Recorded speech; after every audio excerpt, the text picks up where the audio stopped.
No solo por haber escrito el Quijote. No creo.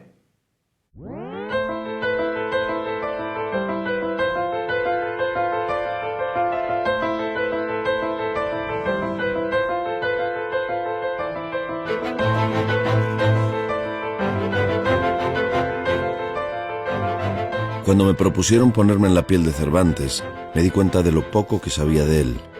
Sabía que era el autor del Quijote, claro, pero poca cosa más. El Quijote, un libro que todo el mundo conoce, pero que quizá no todo el mundo ha leído. Yo, por ejemplo, no voy a decir si lo he leído o no porque me da vergüenza. Así pues, tenía que interpretar a Cervantes y solo tenía dudas y preguntas. ¿Quién era Cervantes? ¿Tuvo éxito? ¿Tuvo una vida tranquila? ¿Era manco? ¿Dónde nació? ¿Cuándo murió? Necesitaba respuestas. Para encontrarlas, decidí hablar con las gentes que más y mejor saben de él, o algunas de ellas. Empecé por su biógrafo. O sea, vas a hacer de Cervantes. Voy a hacer de Cervantes y sé poco. Pero eso es imposible. No solo es imposible, sino además no se puede hacer. No se puede hacer. Pero es verdad que si un Cervantes puede pegar, eres tú. Eso sí, si un Cervantes puede pegar, eres tú. Creo que la clave total en mi cabeza de lo que es Cervantes es el rechazo total al embaramiento, a la solemnidad, a la trascendencia, pero siempre un hombre formal, eso sí. Le gusta, habla de la pulcritud en el vestir, el cuidado en términos de higiene, de incluso la cortesía en el trato, pero no la... Se me ha ido la palabra no es la ceremoniosidad, porque él utiliza otra. Comedimiento. Le cabrean, por ejemplo, los jóvenes que van a la moda, una moda que él dice que es ridícula, unos cuellos inmensos que se ponen, y que ¿qué petimetres, qué pisaverdes estos caballeritos? Están haciendo el ridículo. Cervantes ahí tiene también ese punto de que todo esto está cambiando para mal, ¿eh? Pero sin perder el humor. ¿Dónde nació Cervantes? ¿Nació realmente en Alcalá de Henares, seguro. Ha habido muchas discusiones, evidentemente. Nació en Alcalá de Henares. Lo que no sabemos con exactitud es cuándo nació, porque solo tenemos la partida de bautismo. Pero debió ser probablemente el 27 de septiembre o 29 de septiembre, ya ni me acuerdo yo, que es cuando es San Miguel y por eso se llama Miguel. Nací en una familia de hidalgos. Mi abuelo fue don Juan de Cervantes, abogado influyente y de prestigio. Yo apenas lo conocí. Abandonó a la familia. Mi abuela se quedó en Alcalá de Henares con mi padre y mis tíos, y él se fue a vivir a Córdoba con su amante, sus esclavos, blancos y negros, y su buen oficio, inquisidor. Hay muchos testigos que cuentan que van de hidalgos y actúan como hidalgos con sus caballerías, con sus trajes, con su posición noble y con su actitud social de prepotencia. Pero no siempre fue así. Si mi abuelo consiguió dinero y prestigio, mi padre no tuvo nunca ni una cosa ni la otra. Del padre tenemos poca información, de verdad. Lo que sabemos es que hacía algo parecido a lo que ellos llamaban cirujano, pero que nosotros hemos de identificar como un practicante. No es un médico en el sentido real de la palabra, pero quizás se gana la vida por este lado. No demasiado bien, no hay demasiadas pistas de que se la ganase demasiado bien, entre otras cosas porque era sordo el padre. Pero era músico, tocaba la vihuela. Y cuando Cervantes tiene unos 5 años, les embargan los bienes de la casa y meten en la cárcel al padre por deudas y el juez no accede a soltarlo, y con él en la cárcel nace otra hermana de Miguel, que ahora ya ni me acuerdo del nombre. Magdalena, la quinta. Fuimos 6 hermanos. El modo en el que trata a las mujeres en su obra literaria es incomparablemente más respetuoso, más valeroso, más reivindicativo que ningún otro escritor del siglo de oro español y de cualquier otro momento. Entonces, eso es incuestionable. El retrato de la mujer, el respeto por las mujeres, la reivindicación de la autonomía de las mujeres, el modo en el que respeta que no me quiero casar contigo y déjame en paz. Y no soy yo el culpable de que tú sufras y te quieras suicidar. Eres tú el que no se ha enterado de que te he dicho no. Ese componente de que la mujer no es un objeto de cambio, ni tampoco es un objeto para comerciar con ella, que es como funcionaban las mujeres, para los esposos o para los padres. Las mujeres inteligentes estudian, leen, quieren ser libres, independientes, no esclavas de un marido. Yo tuve la suerte de crecer entre mujeres inteligentes, hasta que me vi forzado a huir de España. Pero no quiero hablar de eso. Tenemos un documento que dice un tal Miguel de Cervantes ha sido condenado a 10 años de destierro y a que le corten la mano derecha. ¿Por qué? Porque ha sido declarado culpable de pinchar en una pelea a un maestro de obras. De haberme quedado en España me hubieran cortado la mano, me hubieran paseado en burro, con la espalda desnuda, azotándome, gritando mi nombre. Huí porque tenía que huir. Ha salido huyendo, de verdad, de España por esa condena, antes de que lo pillen y le corten la mano derecha, claro, porque imagínate, si después en Argel vuelves y si la mano izquierda se queda sin ninguna de las dos manos, lo cual ya sería el remate total. No se sabe si es nuestro Miguel de Cervantes o es otro Miguel de Cervantes, pero casualmente eso ocurre en octubre, finales de octubre de 1569, y un mes después Cervantes está en Roma. Si eres un poco detective, pues atas cabos y sí que tuvo que ser Miguel de Cervantes. Con lo cual encaja bastante porque claro, el castigo por duelo en España en aquella época, pues por ejemplo el que le ponen a este Miguel de Cervantes, que debe ser el nuestro, era en vergüenza pública que se le cortara la mano derecha y ser expulsado de los reinos de España durante 10 años. Con lo cual, claro, se fue a Roma corriendo. ¿Los duelos eran habituales en esta época y por qué tipo de motivos se producían? Por la tontería más grande del mundo. Era una cuestión de honra y honor, ¿vale? De cualquier cosa te podía ofender y cualquier cosa te podía molestar. No quitarte el sombrero por la calle cuando pasas ante alguien de clase social más alta. O, por ejemplo, en Sevilla iban unos jóvenes con sus caballos, por la calle andando con sus caballos de las riendas. Y entonces un señor les dice, villanos, pero no villanos de villanos malvados, como entenderíamos ahora, sino pueblerinos. El hombre murió en un duelo. Una cosa es una ofensa y otra cosa muy distinta es una afrenta. Una ofensa que hasta puede ser involuntaria se tolera y se perdona. Pero ante una afrenta, el afrentado no tiene más remedio que batirse en duelo, defenderse, matar o morir, lo que sea preciso. Los duelos no eran una moda española, la trajeron los soldados de los tercios de Italia, que era donde realmente el duelo era más común. Pero vamos, luego nos hicimos campeones de los duelos nosotros para variar. Entonces ya cualquier excusa nos venía bien. La verdad es que también tiene su razón de ser. ¿Por qué? Porque la justicia funcionaba muy mal. Y entonces los hidalgos, que eran la clase baja de la aristocracia, digamos, Cervantes era hidalgo, la manera que tenía de solventar sus problemas, que podías meterte en un pleito, pero podías estar años esperando la solución, tenías que pagar las costas del pleito, creo que tampoco hemos cambiado, en fin, que no hemos cambiado mucho, ¿no? Entonces, ¿qué hacían los hidalgos? Pues decían, por la vía rápida, un duelo lo resolvemos nosotros y te mazanjao, no hace falta ir a la justicia. O sea, el duelo se convirtió en una costumbre y eras más machote. Cuanto más duelos te hacías y más sobrevivías, te convertías en una especie de atleta olímpico. Te recuerdo, Cervantes tiene el duelo en 1569, huye a Italia, en Italia entra en los tercios, en 1570 y en 1571 está en Lepanto. Y aquel que no ha gustado de la guerra, que aflige el cuerpo y la memoria, parece que Dios del cielo le destierra, porque no se coronan en la gloria, sino los capitanes valerosos que llevan de sí mismos la victoria. Me parece que cuando escribí este poema soñaba con ser un héroe. Si tú te metías en el ejército ya no te podías ir. O sea, no había un tiempo durante que tú digas, pues voy a hacer la mili de un año. No.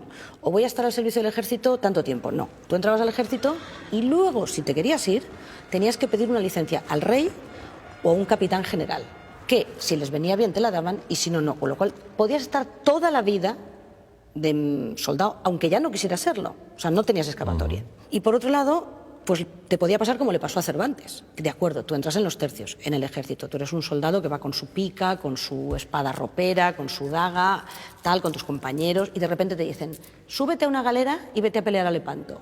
Y dices, ahora de soldado me convierto en infante de marina. En Lepanto perdí la mano izquierda. Una herida fea que yo tengo por hermosa, porque la gané bajo la bandera del hijo bastardo de Carlos V, don Juan de Austria. Fue uno de los combates navales más terroríficos que han existido en la historia. Fue glorioso. Se calcula que los muertos pudieron estar entre 40.000 y 50.000. Cervantes peleó y peleó con valor, según los testimonios que se han recogido de toda la gente que estuvo a su alrededor, testimonios escritos. Castañeda, Urbina, Santiesteban, todos dieron fe de mi coraje. Estaba enfermo, con fiebres muy altas, y me ordenaron quedarme bajo cubierta. Yo me negué. Señores, les dije, siempre he servido como buen soldado y ahora no haré menos. Aunque esté enfermo y con fiebre, más vale pelear que esconderme bajo cubierta. Y le pedí al capitán que me pusiera en el lugar más peligroso, para morir peleando.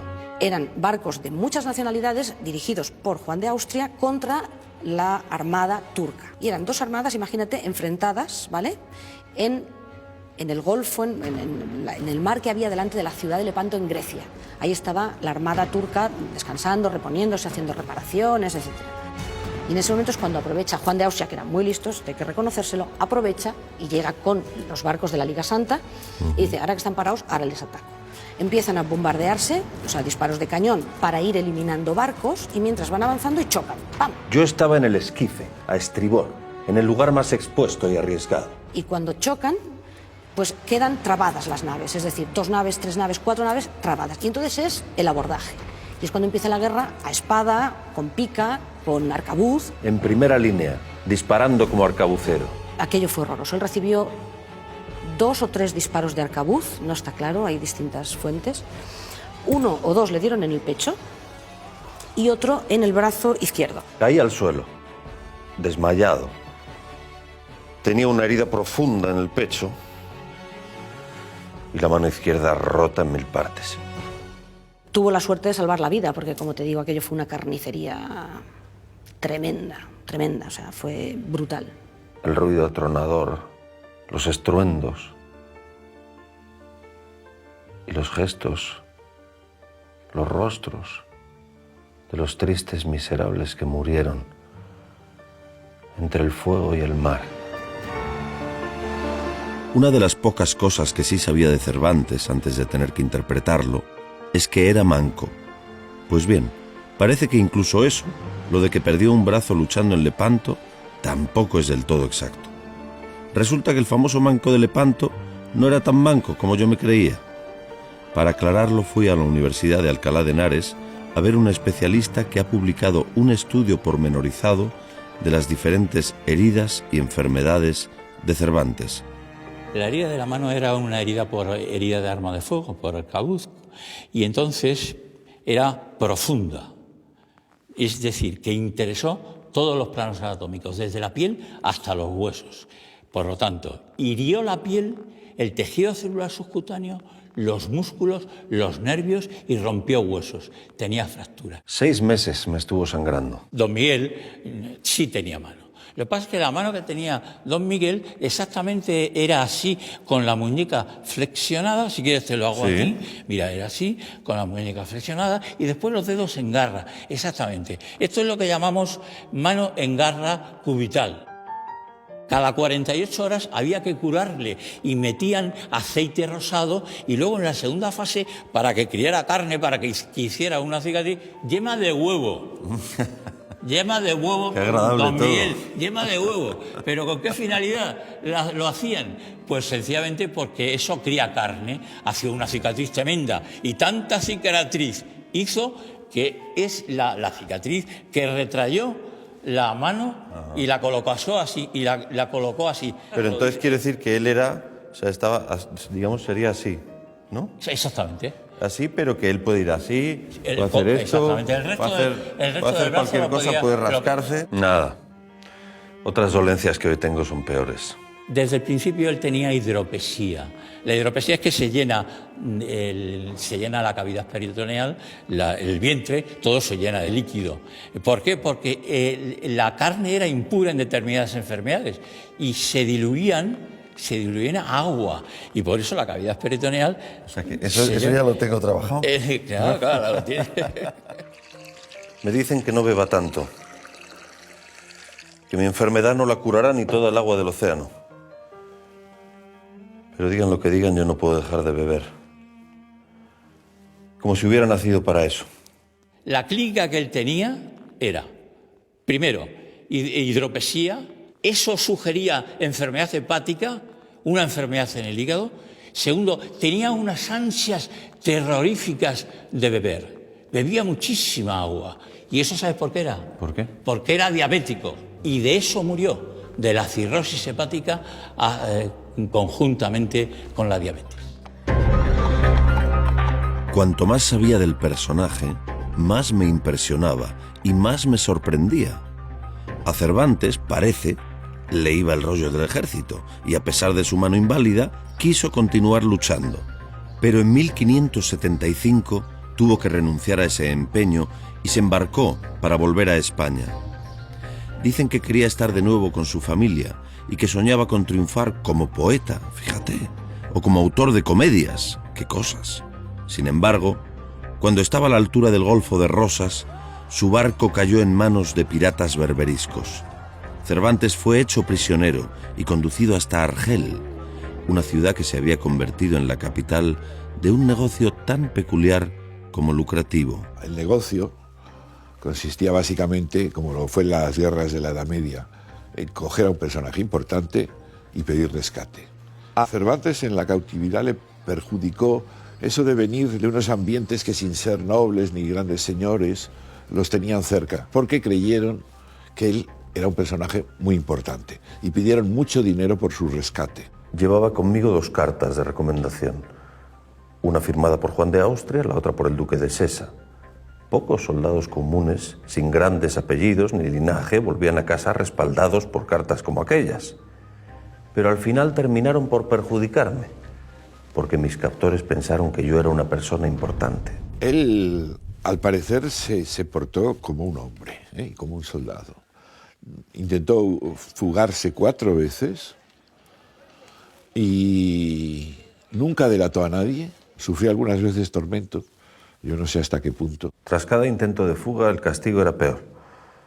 2 veces me tuvieron aislado durante 5 meses, encadenado. Me usaron como esclavo.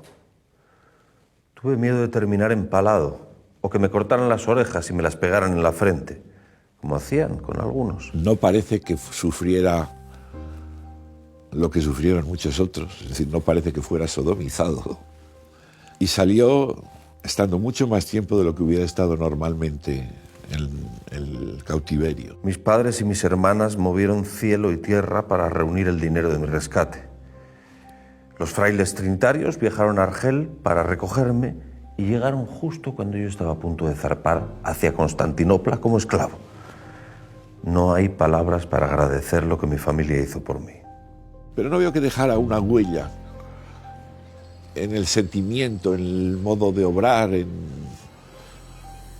que estuviera un poco perseguido por ese recuerdo. Yo creo que lo tomó como un incidente doloroso y demás. Volvió a España después de 10 años de estar fuera, entre una cosa y otra.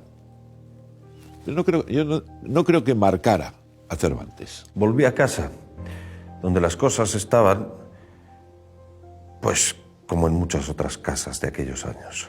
Sus hermanas y su propia hija vivieron de llevarse a la cama a señores poderosos que sabían que no se iban a casar con ellos y luego pedirles indemnización por no haberse casado. Ese era el negocio de las hermanas de Cervantes, muy claro, porque lo repiten. ¿Cómo lo vería él? Es como, si era hombre de fe, que lo era, insisto, pues sabe que todo eso se perdona, además. El sacramento de la penitencia lo borra todo. Y los dineros quedan. Muchos caballeretes buscan aprovecharse de las mujeres y cuando lo consiguen las abandonan, sin más. Si por ventura alguna vez esta destemplanza les cuesta dinero, les está bien empleado. Y así lo quise reproducir en alguna de mis obras. Cervantes empieza a escribir teatro, que es un gran amor suyo, el teatro. Y hace unas comedias muy innovadoras. Tienen un éxito relativo. Dice, todas fueran recibidas sin que se les hiciera ofrenda de pepinos o de otra cosa arrojadiza. El éxito dependía del público. Si tu comedia gustaba, te llovían los encargos. Si no gustaba, te llovían las hortalizas. De un modo u otro, comida no te faltaba. Y entonces es cuando irrumpe, Lope de Vega con una fórmula mucho más viva que cambia totalmente la comedia. Entonces, cuenta Cervantes que él tiene sus comedias, pero ha triunfado Lope de Vega y dice, ya no hay pájaros en los nidos. Ogaño no hay pájaros en los nidos de antaño. Fue aparecer ese monstruo de naturaleza y volaron pájaros en cargos de comedias. Quedaba la poesía. Pero... Cervantes es un poeta gracioso a veces, pero no puede competir en ningún sentido ni con Lope ni con Góngora. También queda muy de lado. Y finalmente en la novela. En la novela sí, pero la novela no tiene ningún prestigio. Es una presencia, pero desde luego no es una potencia a los ojos de los contemporáneos. A veces cogía la pluma, decidido, pero la volvía a soltar, porque no sabía qué quería escribir. Tanta indecisión, sin embargo, me llevó a ser el primero en novelar en lengua castellana. Ese mérito sí que lo tengo.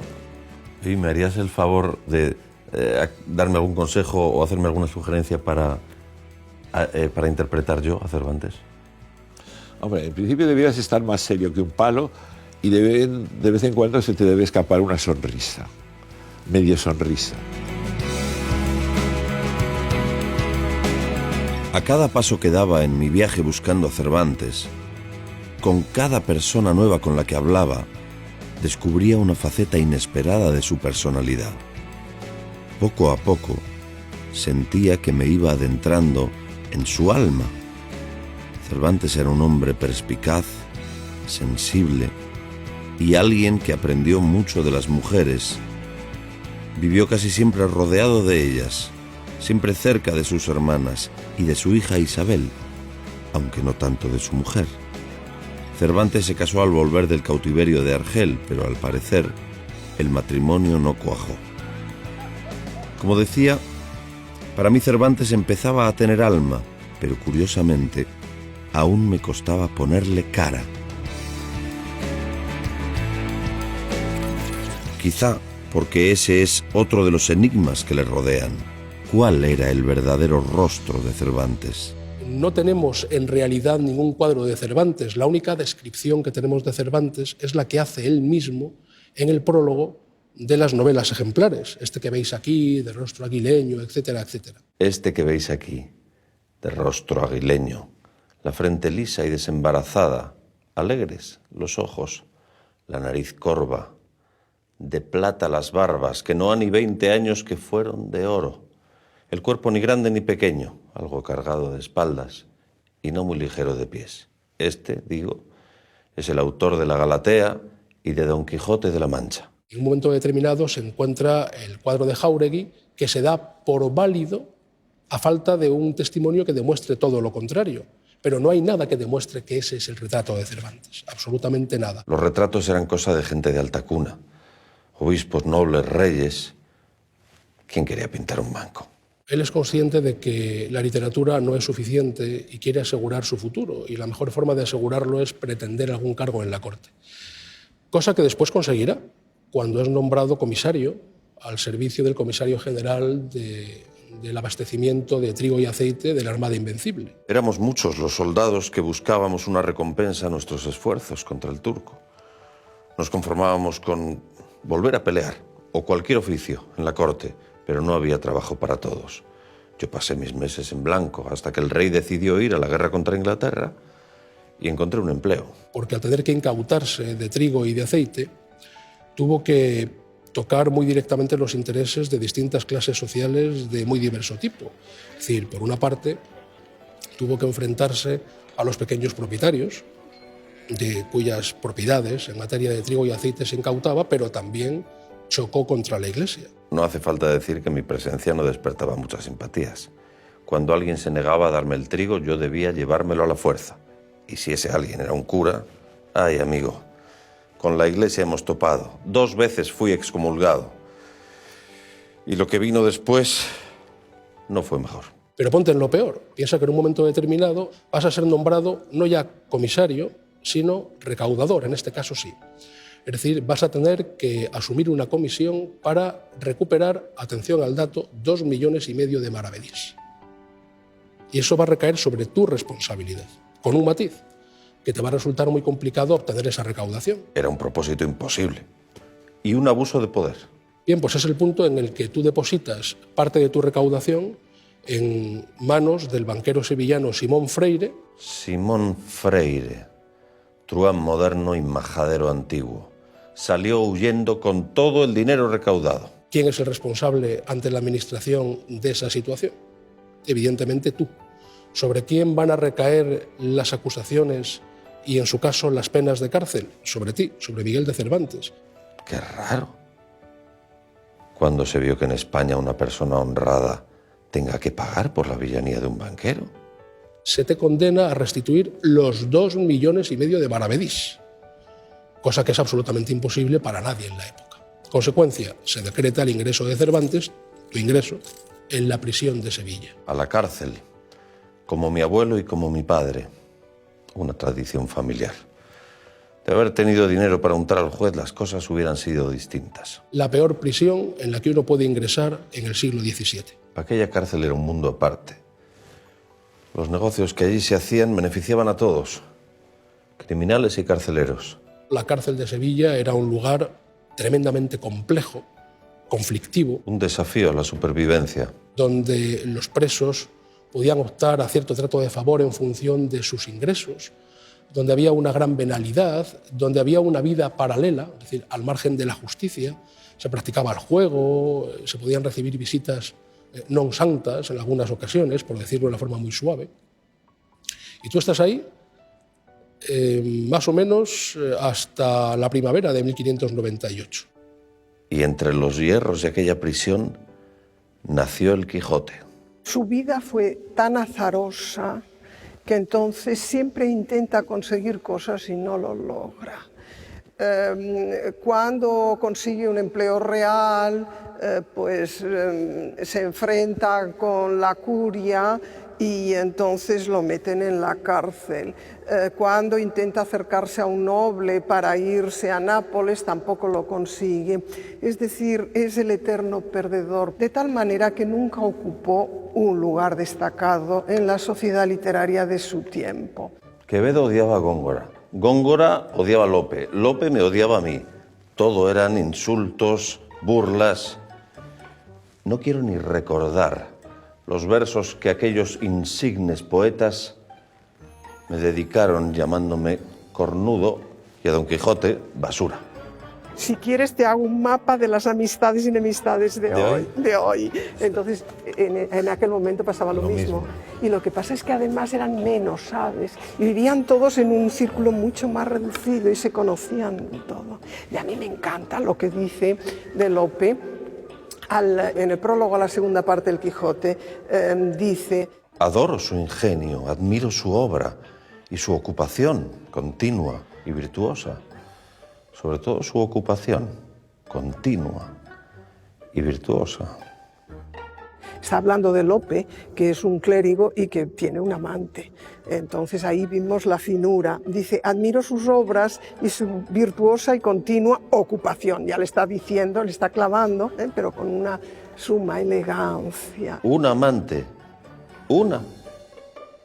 Quiero que sepas una cosa, y eso sí que tienes que tenerlo muy claro cuando interpretes a Cervantes, por favor, hazle justicia. Porque yo ya te veo como Cervantes. Entonces es un hombre innovador siempre.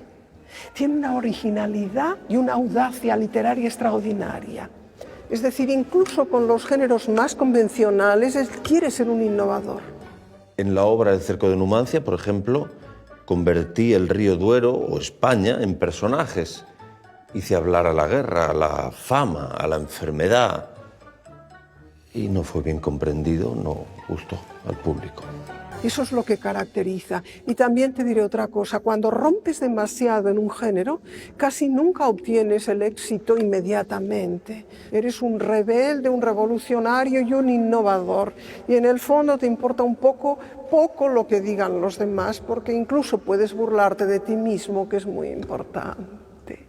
En la obra El viaje del Parnaso, los buenos poetas, tras vencer a los malos, logran una silla junto al dios Apolo, que les protege e inspira. Todos los buenos poetas menos uno, Miguel de Cervantes, yo mismo. Cervantes era un hombre que sabía reírse de sí mismo. Maravilloso. Y nunca perdió el sentido del humor, a pesar de una vida complicada, llena de batallas, cautiverios, conflictos familiares, cárcel, una vida de pocos éxitos y ningún premio. Quizá hoy pueda parecer imposible, pero en el arranque del siglo XVII, el siglo de oro de nuestras letras, Cervantes, como literato, era prácticamente un fracasado, alguien de quien nadie esperaba ya nada, entre otras razones, porque tenía más de 50 años.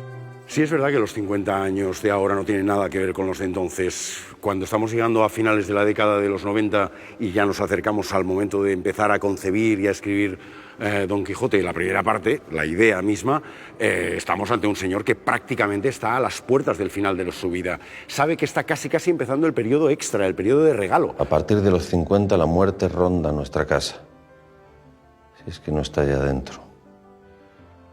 A esa edad uno se convierte en aprendiz de difunto. Y no sabe que le va a quedar mucho tiempo por delante. Se le van a quedar 20 años más. Le van a quedar 20, de los cuales no tiene ni idea, pero sobre todo de lo que sí tiene idea es de que han ido quedándose solo y que su tiempo ha desaparecido. Simbólicamente desaparece con Felipe II. Pero además sus amigos, sus héroes, los militares de referencia, las razones por las que luchó, han empezado a disolverse en una especie de cambio de época que tiene que ver con el cambio de siglo, pero tiene que ver también con una especie de reconciliación de Cervantes consigo mismo. El joven piensa que ir a la guerra, luchar por la patria, por Dios, es lo más noble, lo más elevado. Piensa que si va a la guerra y sobrevive, el rey le recompensará. Rey, patria, Dios. El viejo aprende que son palabras vacías. Su mundo se está acabando y empieza ese otro Cervantes que va a hablar a través ya directamente del Quijote. Directamente quiere decir a través de la ficción, y que es ese que tenemos la sensación de estar detectando con la naturalidad, con la bonomía, con la especie de distancia escéptica y al mismo tiempo vitalista con la que habla Cervantes en el Quijote. El Quijote. Esa historia que se me ocurrió yendo de aquí para allá, recaudando aceite, trigo, tratando de cobrar deudas y malviviendo en la cárcel de Sevilla. ¿Quién lo iba a decir?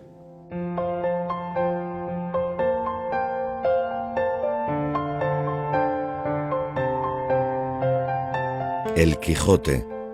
Por fin, en este viaje hacia Cervantes, llego al momento en que escribió el libro por el que sería conocido en el mundo entero. Una obra única y genial que acabaría por desbordar y ocultar la figura y la personalidad de su autor. Para entender qué supuso esa obra en su momento y por qué hoy la seguimos considerando tan extraordinaria, me acerqué a la imprenta de Madrid, de donde salió la primera edición, en 1605. Allí me encontré con el director de cine Manuel Gutiérrez Aragón, que en 1992 supo dar vida y encontrar rostro para El Quijote en una famosísima serie de televisión. Cuando me lo propusieron, pensé que mejor no hacerlo. Porque sobre todo en España, pues el Quijote, o hacer de Quijote, o de Cervantes, o de Sancho, ¿no?, pues ya tiene tantos antecedentes y sobre todo cada uno ya se ha fabricado su Quijote, ¿no?, en la cabeza, que es difícil encontrar un punto que sea aceptable para todos, ¿no? Porque además aquí es como la bandera o el himno, que es una insignia nacional, ¿no?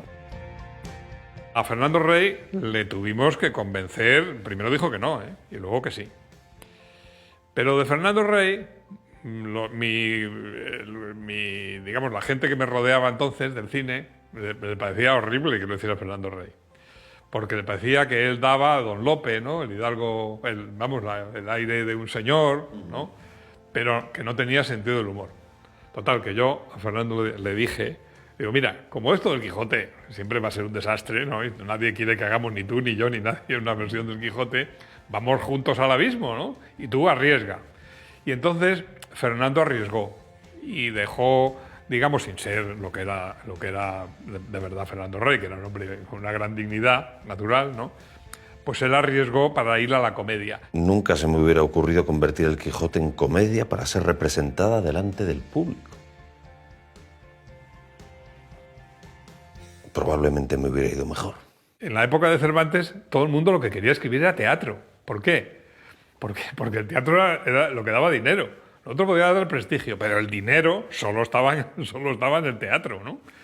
Entonces, igual que ahora un novelista lo que quiere es que adapten una novela al cine, aunque desprecie luego la película, ¿no? Pero le pagan por ello y tal, y además la novela se lanza gracias al cine o a la televisión, ¿no? El dinero siempre estuvo en el teatro. Una novela. ¿Quién aprecia una novela? No te abre las puertas de la academia como la poesía, ni las de la hacienda, como el teatro. Él no tenía prestigio, porque el Quijote no le dio prestigio. Le dio la satisfacción de saber que los niños lo manosean, los viejos se ríen y no sé cuántas cosas más, ¿no? Entonces eso da mucha satisfacción. Y muchos disgustos, porque enseguida hubo muchas copias. Entonces se pasaron el tiempo persiguiendo a los piratas de entonces que hacían copias sin cesar en Lisboa, en todas partes. Empezaron a copiar el Quijote, como pasa ahora, digamos, ¿no? con una película de éxito que se copia mucho. No solo copias, también me suplantaron. Un tal Avellaneda, un seudónimo, tuvo la desvergüenza de escribir una segunda parte de mi Quijote, muy mala. No voy a decir quién lo hizo, aunque lo sé perfectamente. Era uno que me envidiaba mucho porque me admiraba mucho. Y Lope estaba detrás. Cervantes, donde realmente acertó, fue al diseñar el personaje de Don Quijote, ¿no? Un personaje que tenía dignidad y que imponía, verle allí con la lanza y con todo aquello, ¿no? Pero que le vistió muy bien. O sea, fue un éxito de casting aquello y de vestuario, ¿no? El gran éxito de Cervantes fue la invención del personaje. Quería escribir el libro más gallardo, más discreto. Quería escribir el libro más hermoso que pudiera imaginarse. Y lo hizo. En el último tramo de su vida, después de andar tropezando aquí y allá, después de sobrevivir a tantas adversidades sin lograr prácticamente nada de lo que se había propuesto, aquel hombre viejo, pobre y manco tocó el cielo. Cervantes no es del todo consciente de lo que ha hecho. No es del todo consciente. Probablemente Cervantes empezó a escribir una novelita sobre un tipo que se vuelve loco leyendo libros de caballerías. Y se acabó. Y ahí se acababa en principio su idea. Pero de repente dice, joder, esto da para más, ¿no? Espérate, que le voy a poner uno bajito y gordito al lado. Vamos a ver qué pasa. Y entonces empieza y sigue. Pensaba escribir un relato breve de 30, 40 páginas, otra novela ejemplar. Iba a ser la historia de un hidalgo aficionado a leer novelas de caballería que un día dejaba su casa para convertirse en caballero y no tardaba en regresar, apaleado. Pero me di cuenta que allí cabía todo. Caballeros, doncellas, putas, obispos, titiriteros, gigantes, galeotes. Me salió una obra inmensa, alejada de los clásicos, extravagante, llena de imprevistos, de aventuras. ¡Qué felicidad! Después de tanta indecisión, de tantas dudas, por fin, el Quijote. Y entonces aparece este monstruo, esta cosa rara, que es la primera parte del Quijote, que es una obra maestra absoluta. El problema es que la segunda parte del Quijote ya no es una obra maestra absoluta, es un libro como que parece escrito por Dios. Por Dios. No, hombre, no. E inventa una cosa que antes de él no existía, o al menos no existía en la medida y de la forma en que él la crea. Se llama ironía. Ironía en un sentido muy preciso. ¿Qué es la ironía en Cervantes? Mira, Don Quijote está como una chota, como una cabra. Está loco de atar, debería estar en un sanatorio. Bien parece, Sancho, que no estás cursado en esto de las aventuras. No son molinos, son gigantes. Pero al mismo tiempo es el hombre más sabio del mundo. La libertad, Sancho, es uno de los más preciosos dones que a los hombres dieron los cielos. Con ella no pueden igualarse los tesoros que encierra la tierra ni el mar encubre. Por la libertad se puede y debe aventurar la vida.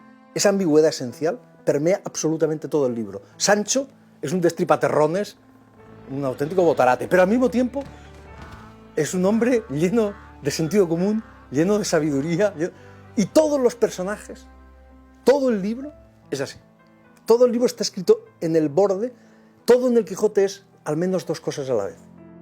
No hay historia humana que no tenga sus altibajos. Todo tiene su cara y su revés. O como diría Sancho, detrás de la cruz está el diablo. Entonces, ¿cómo carajo se le ocurre a este hombre, a este soldado fracasado, porque es un fracasado, es decir, este hombre ha fracasado en todo?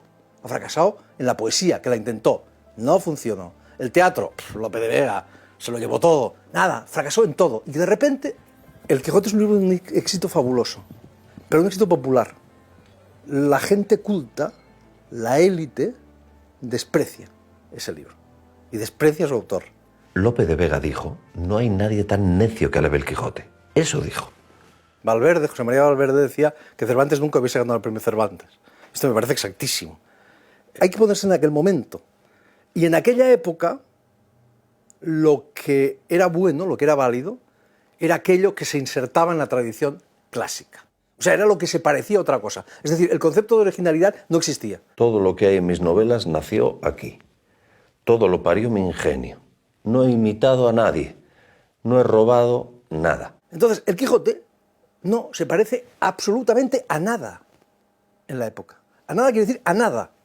Antes del siglo XIX, antes de los románticos, el Quijote era meramente un libro de risa, un libro de burlas, como decían en aquel momento. Y Don Quijote era un personaje ridículo. El Quijote tarda siglo y medio en ser entendido. Desde el punto de vista... En el sentido de entendido profundamente. ¿Qué es lo que significaba ese libro? ¿Qué es lo que había? ¿Qué revolución había en ese libro? Porque es una inmensa revolución. Eso en España nadie lo entiende. Nadie. ¿Sabes quién lo entiende? Los ingleses. Y ellos crean la tradición de la novela a partir de Cervantes, imitando a Cervantes. Por eso yo cuando voy a Inglaterra siempre les digo, mire, ustedes déjense del Peñón, ya solo pueden quedar el Peñón de Gibraltar, debo mandaros la novela. Tómense esto muy en serio. Cervantes simpatiza con todo. Es un hombre que ha sufrido mucho, pero no siente rencor por nada. Es la felicidad de la creación, pero la felicidad también de entenderlo todo. Esa es la impresión que tienes cuando lees este libro, que de repente parece que lo entiendes todo. Sin ese libro no seríamos como somos. Seríamos mucho peores de lo que somos. No hay ninguna duda. Para que digan que la literatura no cambia el mundo. Cervantes tuvo una, como le pasa a muchos pintores y músicos y tal, que es que con el Quijote puso el huevo.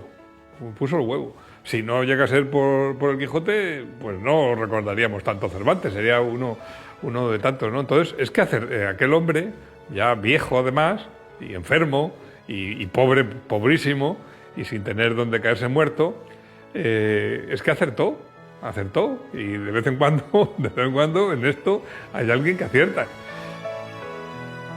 Piensa que después de la Biblia, el Quijote es el libro que más se ha publicado y más se ha leído a lo largo de la historia. Es decir, por orden, el libro más leído, traducido y publicado es la Biblia y el Quijote de Cervantes, en todo el mundo. Hace 400 años que se murió y realmente yo puedo hablar con él. Cojo su libro y me está diciendo al oído cosas que no encuentro en otros escritores. Don Quijote y Sancho Panza son nuestros amigos. Son tipos a los que conocemos mejor que a nuestro padre. Es totalmente verdad que Don Quijote ha abducido a Cervantes. Cervantes no existe, existe el Quijote. Y hasta es totalmente común, incluso en ámbitos académicos, donde sea, cuando dices Quijote quieres decir Cervantes y cuando dices Cervantes quieres decir Quijote. Debería ser mucho más reivindicado. Hay que saber valorar esa obra, hay que saber reivindicar esa vida, hay que poner en su lugar al Cervantes magistral, que siempre ha supuesto para nosotros un ejemplo en la vida y en la literatura. La única justicia verdadera que hay que hacer a Cervantes no son las exposiciones, ni como hacen en Esquivias, una parodia de sus bodas, sino leerlo.